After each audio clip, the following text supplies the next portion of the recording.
Bismillahirrahmanirrahim. Assalamualaikum warahmatullahi wabarakatuh. Halo, perkenalkan nama saya Muhammad Fatin Azami. Saya dari Prodi Sastra Arab semester 1. Saya belajar di STBA Bina Dinamika. Saya di sini akan mempresentasikan tugas Al-Sorof 1 dari dosen Pak Pipin Zainal Arifin SHMH. Untuk pembahasan yang pertama yaitu adalah pengertian ilmu sorof. Ilmu sorof atau variasi ejaan dari sorof atau sorof adalah salah satu cabang dalam ilmu tata bahasa Arab yang membahas permasalahan bentuk suatu kalimat atau kata, baik tentang perubahan bentuk, penambahan huruf, susunan huruf yang membentuk kata. Ilmu sorof tidak membahas i'rab atau baris di ujung kalimat atau kata. Oke, selanjutnya adalah sejarah ilmu sorof. Dalam sejarah ilmu sorof ini terbagi menjadi beberapa fase. Yang pertama ini adalah fase perintisan yang dimulai pada 40 sampai 154 Hijriah. Dan di bawahnya itu adalah tokoh-tokoh yang berpengaruh dalam fase perintisan ini.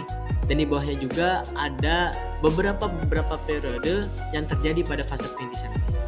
Kalian bisa membacanya agar lebih detail dan lebih lengkap. Oke, selanjutnya fase kedua yaitu adalah fase perkembangan yang dimulai pada 155 sampai 222 Hijriah. Dan di sini pula tokoh-tokoh berpengaruhnya mulai berganti. Dan ada beberapa poin-poin penting dalam fase perkembangan ini. Yang pertama adalah muncul beberapa perselisihan dalam pembahasan ilmu sorof. Yang kedua terjadi perdebatan ilmu sorof antar para ulama.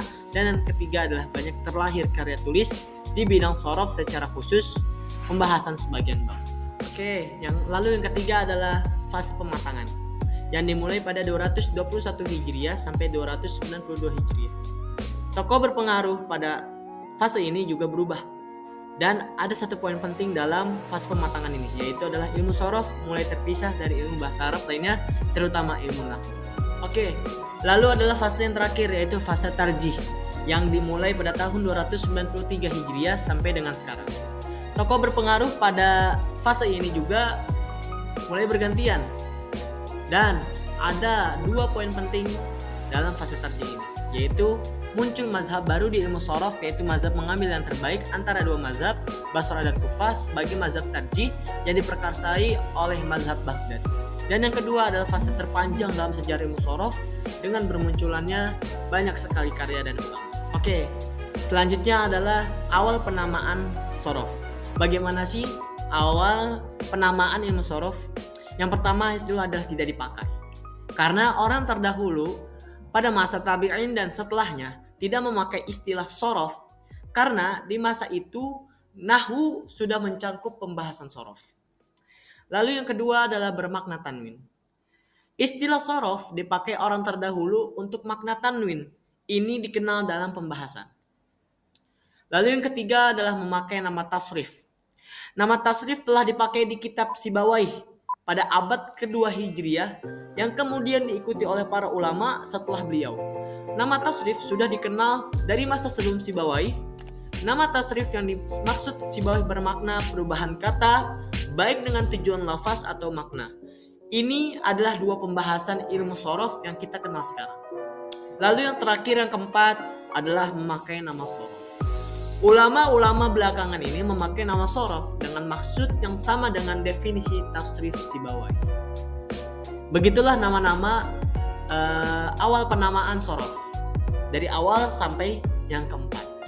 Oke, pembahasan selanjutnya adalah tokoh-tokoh pencetus ilmu sorof. Siapa aja tokoh pencetus ilmu sorof? Dalam penemu ilmu sorof ini, pencetusnya itu terdapat 3 pendapat terkenal dalam masalah ini. Yang pertama adalah Ali bin Abi Thalib yang wafat pada 40 Hijriah. Di sini dikatakan tidak ada bukti yang mendukung pendapat ini kecuali tentang peletakan kaidah bahasa Arab secara umum. Lalu pendapat yang kedua adalah dari Abu al-Aswad ad-Du'ali yang wafat pada 69 Hijriah. Istilah-istilah ilmu sorof telah dibahas oleh murid-murid beliau sebagaimana diriwayatkan di kitab Al-Awwani. Lalu yang terakhir, yang ketiga adalah Mu'az bin Muslim al-Harra yang wafat pada 187 Hijriah. yang disebutkan oleh As-Suyuti sebagai peletak awal ilmu sorof. Namun tidak ada satupun kitab beliau yang karang dan tidak pula aksar riwayat. Dan pada slide yang ini adalah pembahasan mengapa Mu'adz al-Harra bukanlah penemu ilmu sorof. Nah, menyanggah klaim yang disebutkan As-Suyuti yang wafat pada 911 Hijriah tentang hal di atas dalam kitab beliau Bughyatul Wa'ah tentang biografi generasi para ahli bahasa Arab. Yang pertama, kenapa Mu'adz al-Harra bukan penemu ilmu sorof? Yang pertama adalah kitab karyanya tidak ditemukan, sebagaimana kata Ishaq bin Al-Jassas yang pada abad kedua Hijriah.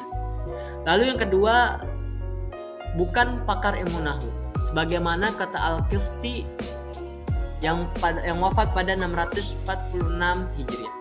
Lalu yang ketiga adalah tidak diakui ahli sejarah terdahulu, yaitu kitab-kitab biografi sebelum As-Suyuti tidak menyebutkannya. Lalu yang keempat adalah tidak ada kaidah buatan beliau. Ulama Basrah dan Kufah tidak menukilnya sama sekali. Lalu yang kelima, Sibawayh lebih berhak. Sibawayh wafat pada 180 Hijriah, hidup semasa dengan beliau dan wafat sebelumnya, telah meletakkan kumpulan studi sorof bercampur nahwu di dalam kitab. Itulah mengapa Mu'adz al-Harra bukanlah penemu ilmu sorof. Lalu pada slide yang ini adalah bukti Abu al-Aswad ad-Du'ali adalah peletak ilmu sorof. Abul Faraj al-Isfahani meriwayatkan dalam Al-Ghani.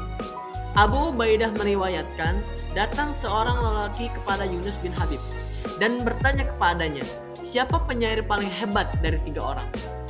Dia jawab, Al-Akhtal. Kami pun bertanya, siapa 3 orang yang dimaksud? Dia jawab, siapapun 3 itu, dia penyair paling hebat. Kami bertanya, dari mana kau meriwayatkan ini? Dari yang pertama ada Isa bin Umar, yang kedua Ibnu Abi Ishaq al-Hadrami, yang ketiga Abu Amr bin al-A'la, yang ketiga Anbasah al-Fil, yaitu murid Abu al-Aswad, yang terakhir adalah Maimun al-Aqran, murid Abu al-Aswad. Itulah pendapat-pendapat yang membuktikan bahwa Abu al-Aswad ad-Du'ali adalah peletak ilmu sorof. Oke, setelah pembahasan dari awal, dari mulai pengertian ilmu sorof, sejarah ilmu sorof, awal penamaan ilmu sorof, hingga tokoh-tokoh pencetus ilmu sorof, mari kita bahas beberapa kitab yang mengandung ilmu sorof. Di sini ada 7 kitab yang kita bahas. Yang pertama adalah kitab Mata Ajurmiyah, yang kedua Amsilah Tasrifiyah, yang ketiga Amsilati, yang keempat Al-Maqsud fil Ilmi Sorfi, yang kelima Imriti, yang keenam Alfiyah, dan yang terakhir yang ketujuh adalah Syarah Al-Kailani. Oke, itulah beberapa kitab yang mengandung ilmu sorof. Oke, mungkin itu saja yang bisa saya sampaikan, yang bisa saya presentasikan.